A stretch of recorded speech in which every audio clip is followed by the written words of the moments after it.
Today I'll tell you a bit about medieval book bindings.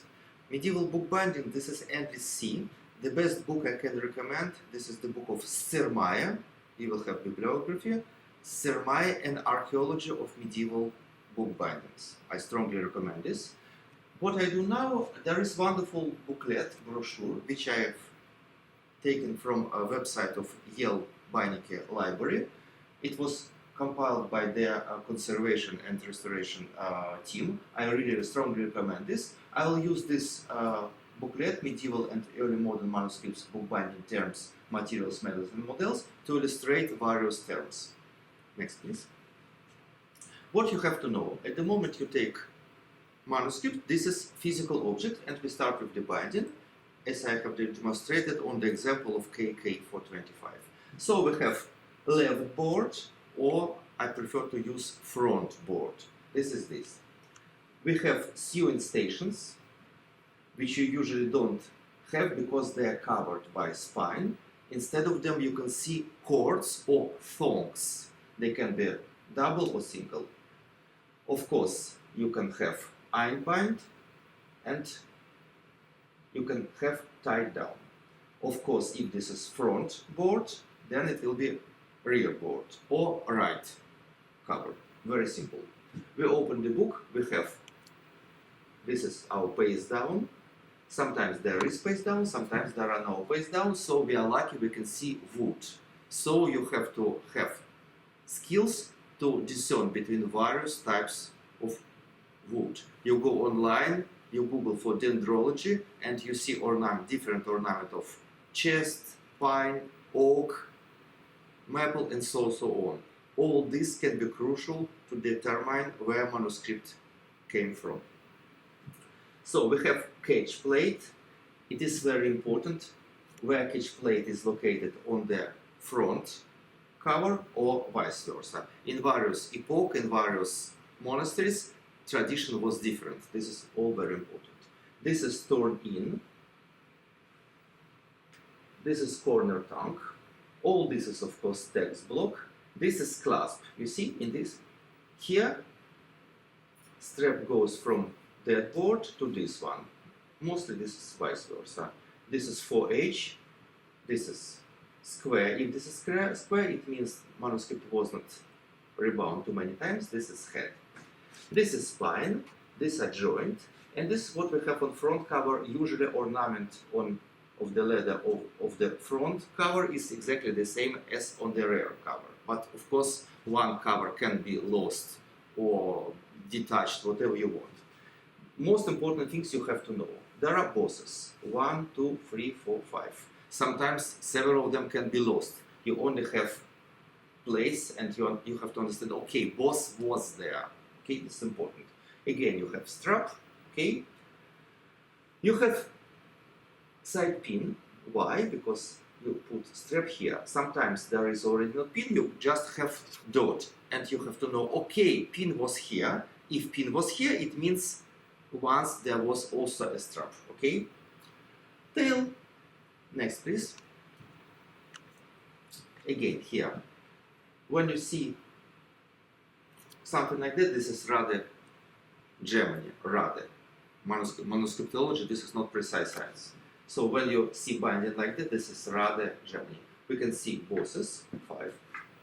We can see 4H, centerpiece, which in many cases is lost. Catch plate, which I already mentioned. Head. This is very interesting. This is chain attachment. People are always people and always were people. Because of this, in many medieval monasteries, in the libraries, they chained the books.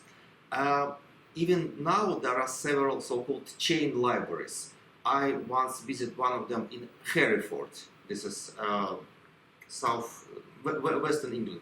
You still have many incunables and manuscripts physically chained. What else? Corner pieces. This is quite rare. This is mostly, those you can see this so-called fenestra or title window. You can see it in manuscript produced in Germany.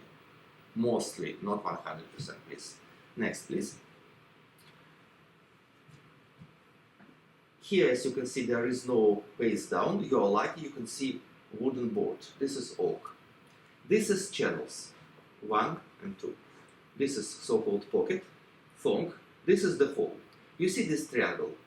Mostly, again, not 100%. If you see this triangle, this is late 14th, beginning of 15th century. This is one of the indication. Otherwise, it would be like that. This is peg. This is peg. This is this turn in. And you see this is beginning of manuscript. So here we don't have page down. Here we don't have end leaf. So you're very lucky you can have access to a real manuscript flash.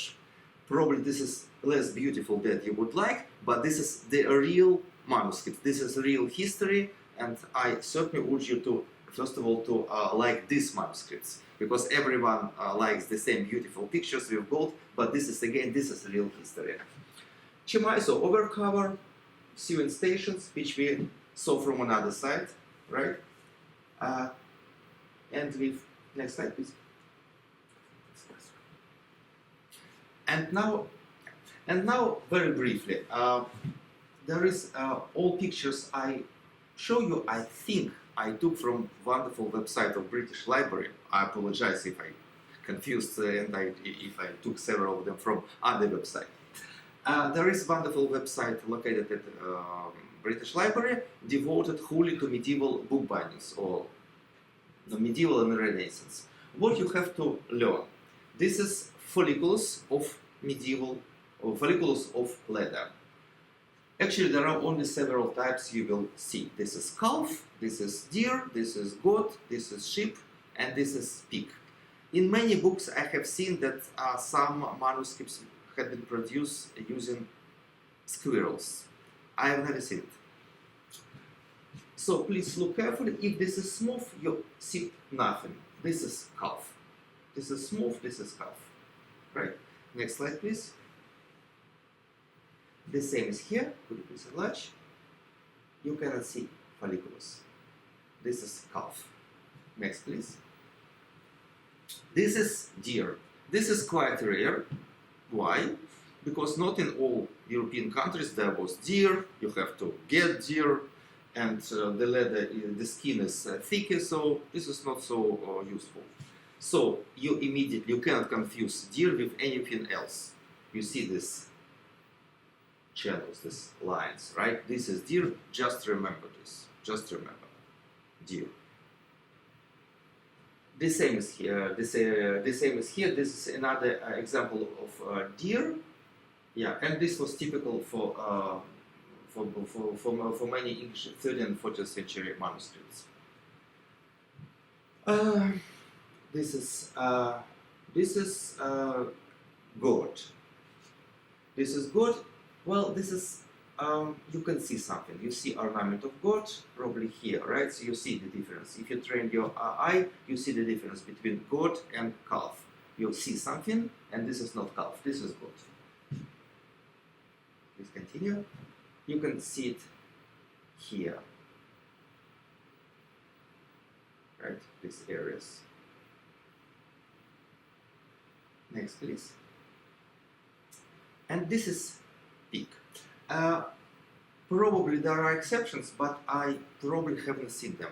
By some reason, don't ask me why, I don't have the, I cannot answer. All examples of pig skin, they are either red, pink, or white. Don't ask me why, I can't answer. You see follicles of pig, well, they are very similar to follicles of people. There is strong resemblance. Like this is like petals. 1, 2, 3, 4, 5. Next, please. And the same here, probably you can see it here even better.